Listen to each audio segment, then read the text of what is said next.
Hata unasikia wabunge wanasema sijui wamenyang'anywa gari, wamenyang'anywa walinda usalama wao.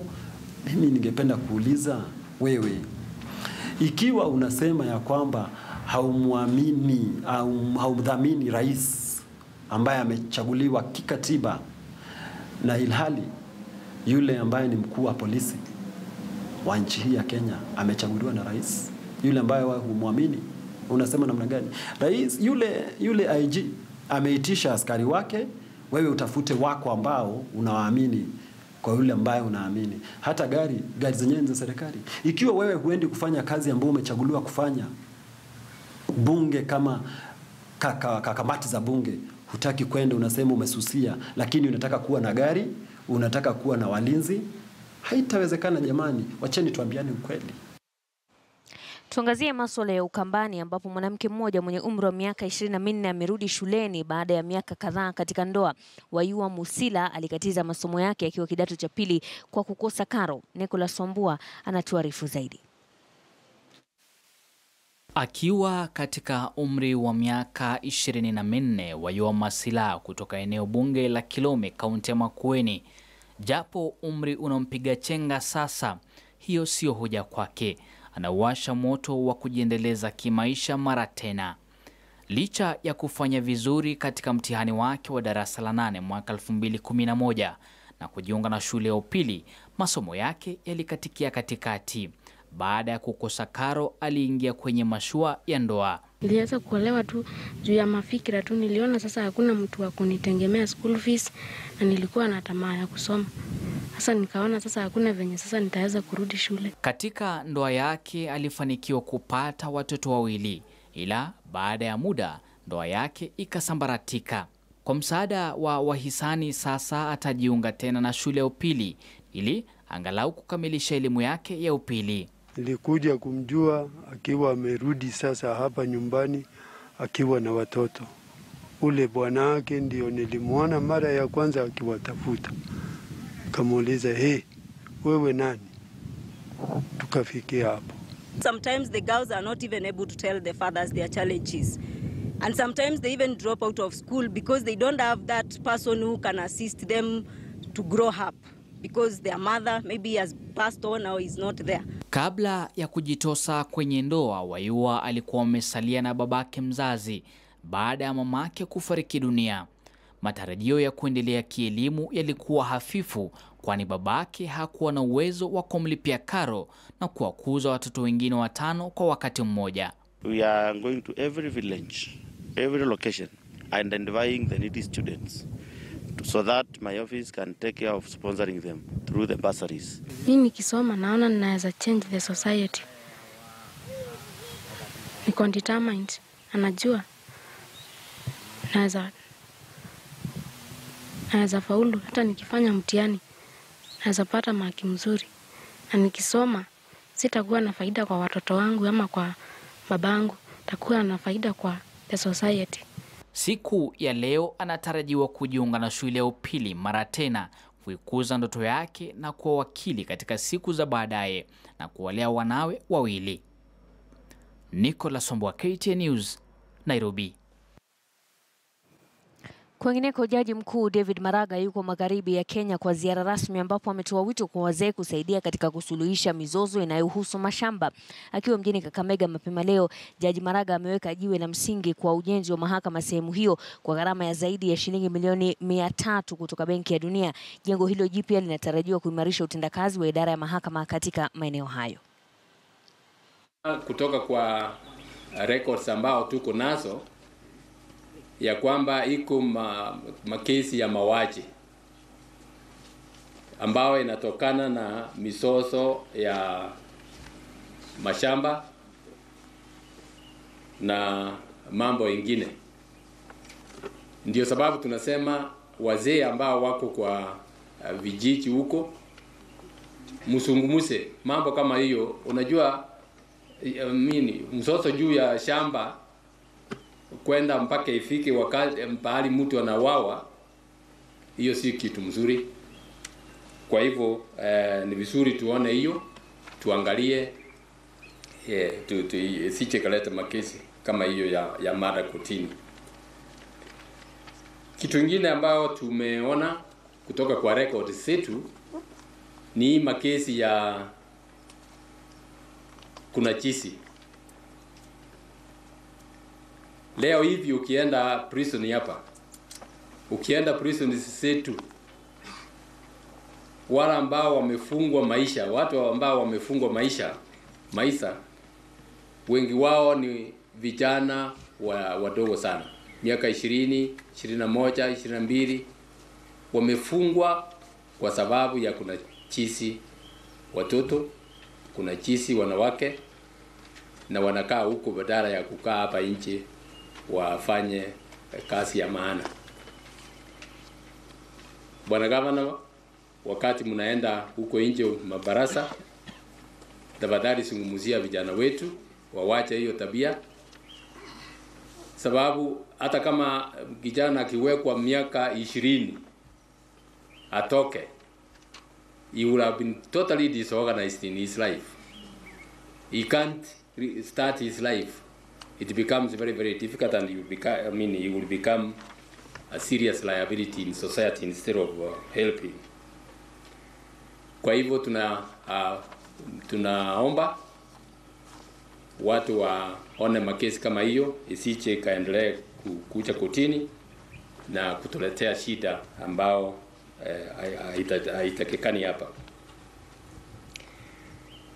Tumekuja hapa vile nimesema ku lay the foundation stone ya mjengo ambao tumesaanzisha hapa.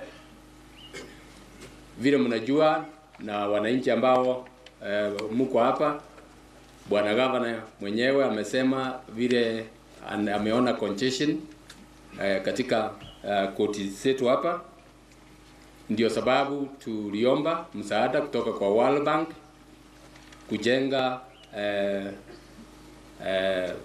koti hapa ya kisasa. Koti hii itagharimu pesa nyingi sana, 388 million shillings. Itakuwa na koti 8, itakuwa na ofisi ya majaji 9, na ofisi zingine kama registries zitakuwa huko. Itakuwa na ofisi ya prosecutors, itakuwa na hata robing room ya mawakili pale ambao wanatayarishia, na hata ya mama ambao wananyonyesha. Tumeona hiyo ya kwamba iko wakati mwingine ukipata mama ambao wamekuja na watoto wadogo, lazima wawe na pahali ambao wanaweza kunyonyeshea watoto bila shida. Tukisalia mahakamani, wakili Harun Ndubi ameshtakiwa kwa kuendesha gari akiwa mlevi. Wakili huyu alifikishwa katika mahakama ya Milimani asubuhi hii ya leo na kusomewa mashtaka dhidi yake, ambapo polisi wanamshtaki kwa kutumia kileo na kisha kuendesha gari na kukataa kupuliza kifaa cha alkoblo walipomtaka afanye hivyo. Aliachiliwa kwa dhamana ya shilingi 30,000. Kesi hiyo itasikizwa Februari tarehe 23 mwaka huu. Other road users, is it true or not true? He's a respected member of the court.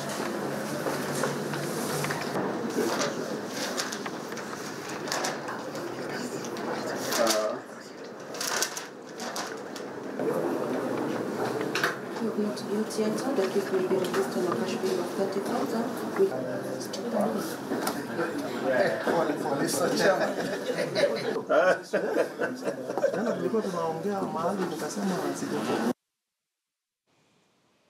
Tuangazie masuala mengine sasa. Brigedia Godfrey Bulumo wa kikosi cha KDF ametoa mpangilio wa zoezi la kuwasajili makurutu wa jeshi mwaka huu, akisisitiza kwamba utoaji au kupokea rushwa kwenye mchakato huo ni kosa ambalo halitamsaza yeyote.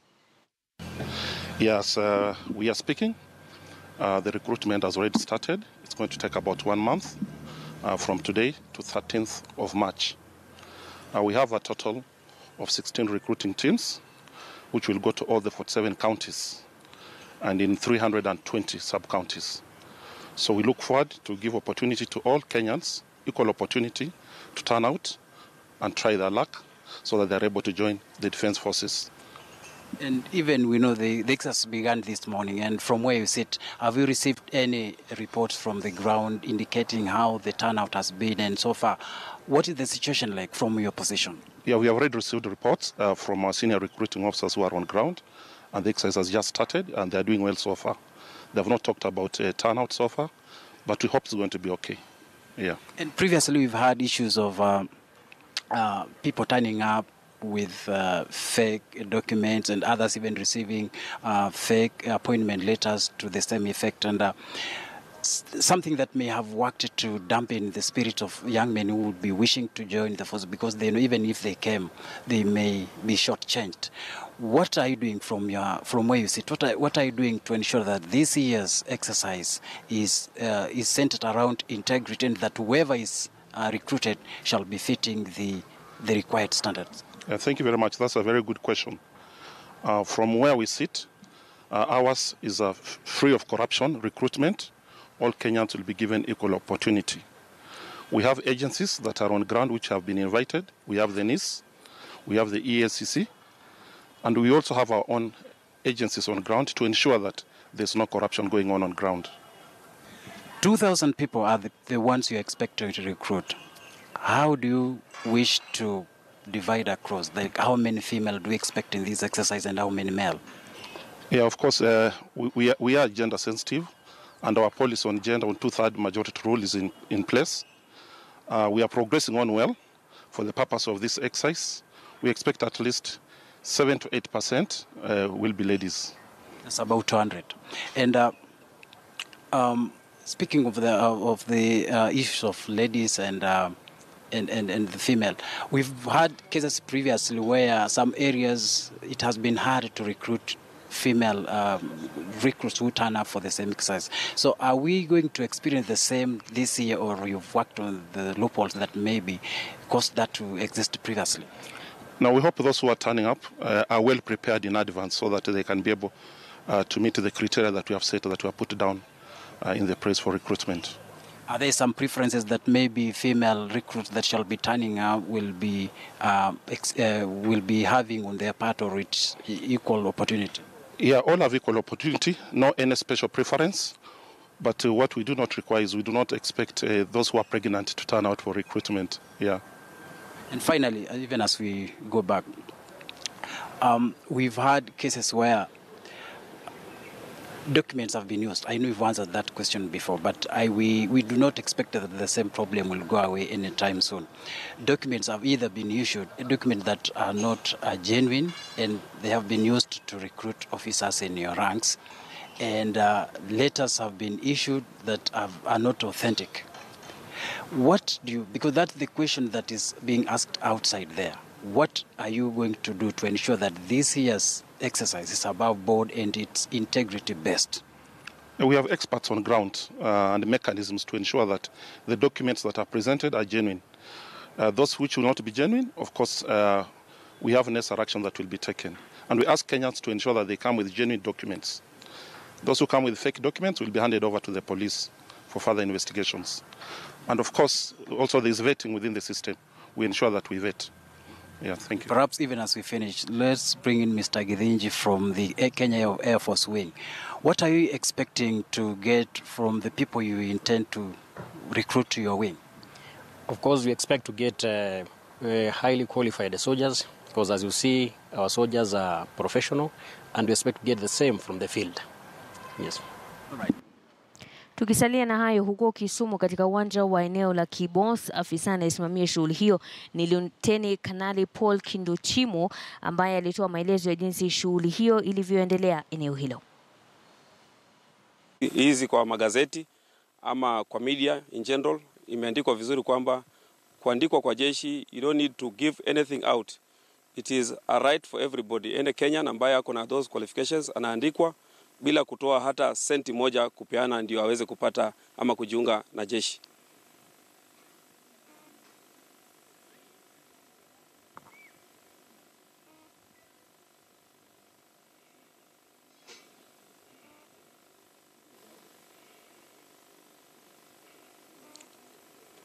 Labda hilo linaweza kuwa kidogo ni gumu kwa sababu tuko vikundi vingi ambao vinazunguka. Hapa Kisumu niko ambao ni Kisumu ndio nitaenda sehemu karibu 3-4. Kuna mwingine pia ako upande wa chini na ako na idadi yake ile ambayo atachukua.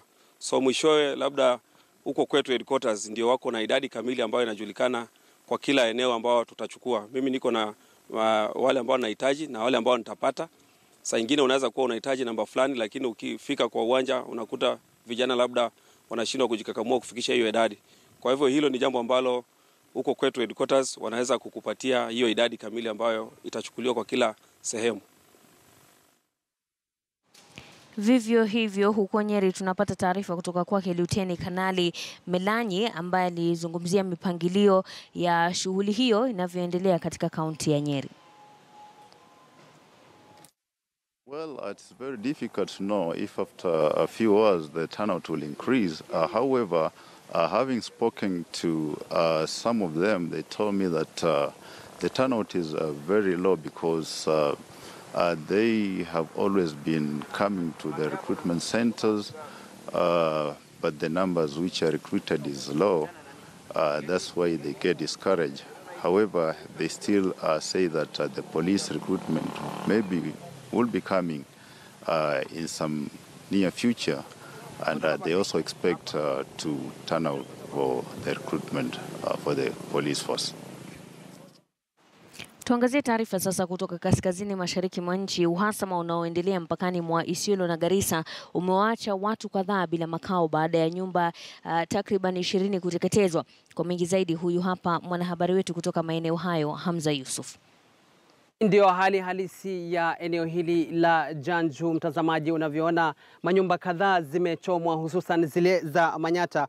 Hapa labda nikikupatia tu hesabu za Manyata ambazo zimechomwa hapa 1, 2, 3, 4, 5, 6, 7, 8, 9. Tumeweza kupata Manyata 9 ambao imeweza kuteketezwa, na upande huo mwingine pia kuna Manyata kadhaa, mtazamaji, zimeweza kuteketezwa. Baadhi za vitu muhimu ambazo zimeweza kupoteza kwa sasa ni kama vile vitambulisho na pia vitabu vya wanafunzi ambao wanasoma katika shule hii ya msingi ya Janju. Asubuhi ya leo wanafunzi hawajaweza kuenda shule baada ya hofu kutanda kwa siku 2-3 zilizopita. Hata hivyo, uhasama kati ya wenyeji wa Isiolo, baadhi ya wenyeji wa Isiolo na baadhi ya wenyeji wa Garissa, hususan Isiolo North na pia eneo la Lakdera, limekuwepo tangu miaka 10 zilizopita. Sababu kuu wanasema ni kwa sababu ya mpaka. Wenyeji wa eneo la Garissa wanasema sehemu hii ambapo tulipo sasa ya Janju ni sehemu ya Garissa. Wale ambao wanatoka Isiolo wanasema ni sehemu yao. Wacha tuweze kusikia baadhi ya kauli ambao waliweza kutueleza. Shida ni nini? Si malisho wala nini, ni boda. Hapa sisi tunajua ni Lakdera. Waborana wanasema ni Isiolo Eastern. Sasa hiyo ndio ameleta kuchoma manyumba zetu. Sasa tunataka tujue serikali hapa kama ni Lakdera, kama ni Lakdera ama ni Eastern. Sisi tunajua Lakdera. Hatuwezi hama. Mambo ya malisho, najua kukula nyazi, hata mtu nyazi akimaliza si anaweza rudi, lakini kujenga na kunyakua ardhi ndio shida kubwa kabisa. Sasa naona kutoka hapa wanajenga kwa barabara zote mpaka Garbatula, na hii sehemu zote ni Isiolo, na mpaka yetu ni Laga, na wamejenga Isiolo na wameajiri machifu hapa. Tuseme wakati wanapenda sana kuhusu mambo ya mfugaji, labda waseme eti sisi tumeingia nchi yao, tumekula nyasi yao, tumekunywa maji yao bila ruhusa. Lakini ya leo iko na sura nyingine tofauti sana na ile ya zamani. Sababu ni uvamizi kwa nchi yetu. Wametuvamia kwa Lakdera constituency, Garissa County. Sasa ni mzee hata na uziliwa juzi, ni ndugu yangu mwezi wa 12 tarehe 12, na uliwa ni ndugu yangu, tumesaliwa pamoja. Sasa mahali hawa naishi, hiyo wa Somali naishi, naita Burkoke, Gababa, Sileti, Bulo, Garse, Harokoke, Jaju. Hiyo jina yote jina ya binadamu ya Borana, Samani, ya kisima tena hawa na shimba huko, Burkuke mali ya kisima, mali na kunya na maji. Hiyo jina yote ya binadamu ametolea. Makabulo yote ni waborana. Sasa hiyo mahali nini njia ya Isiolo, si njia ya Garissa. Hii watu anatusumbua ni Northeastern. Anatusumbua, ametusumbua kabisa. Can get a few criminals stealing animals from their neighbors. The police intervene together with the chiefs and the KPR. They track the animals. Some animals get recovered.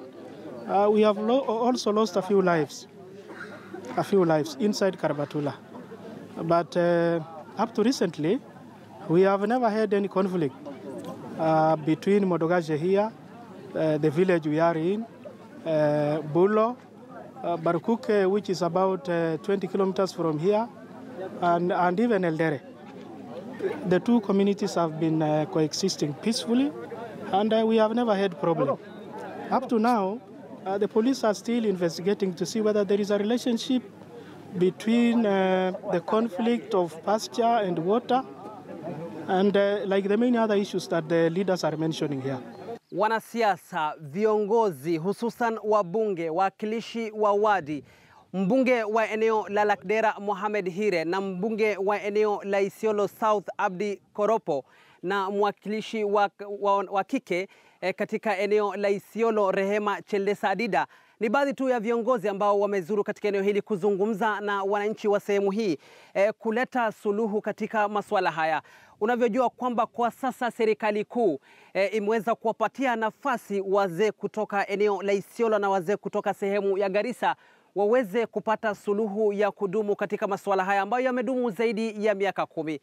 Hata hivyo serikali kuu kupitia mratibu wa usalama Balozi Mohamed Saleh katika eneo la Kaskazini Mashariki amesema kwamba iwapo suluhu ya maslaha ambao ni kati ya wazee wa Isiolo na Garissa hayatadumu, basi atakuwa ni mwenye kuchukua hatua ya kufanya operesheni ya kurudisha silaha zote ambazo zimo mikononi mwa majambazi ambao wako katika kaunti ya Isiolo na kaunti ya Garissa. Ni baadhi tu ya kauli ambao tunazidi kuzikusanya katika sehemu hii na kupata hali halisi ya wenyeji wa sehemu hii. Kwa sasa hali ya taharuki bado imetanda katika sehemu hii ya Janju na pia katika eneo la mpaka wa Isiolo na Garissa. Haijulikani hatma ya wanafunzi wa shule ya msingi katika sehemu hii, na wanasema kwamba baadhi ya walimu ambao tuliosema nao wanasema kwamba bado hofu imetanda na kwa sasa hakuna wanafunzi katika shule hii ambao wameweza kurudi. Kutoka eneo hili la mpaka wa Isiolo na Garissa, jina langu ni Hamza Yusuf. Na mtazamaji, kuna mengi zaidi tuliokuandalia na pumzika kidogo, lakini kabla ya hapo hebu nikudokezea yale ambayo tutakuwa tumekuandalia tutakaporejea kutoka kwa mapumziko. Tutakuwa na mahojiano na Hari Njagi ambaye ni afisa mkuu wa mauzo kutoka Mabati Rolling Mills, lakini atakuwa hatuelezi masuala ya mabati, atakuwa anatueleza kuhusiana na tuzo za fasihi andishi ambazo zitakuwa zinaandaliwa hapo kesho hapa jijini Nairobi. Pia tutakuwa tunaungana naye Cecilia Wakesho ambaye yuko katika kaunti ya Mombasa ili aweze kutupatia hali halisi ya jinsi wabunge wa Yala wanaendelea kupata ufahamisho kuhusiana na majukumu yao.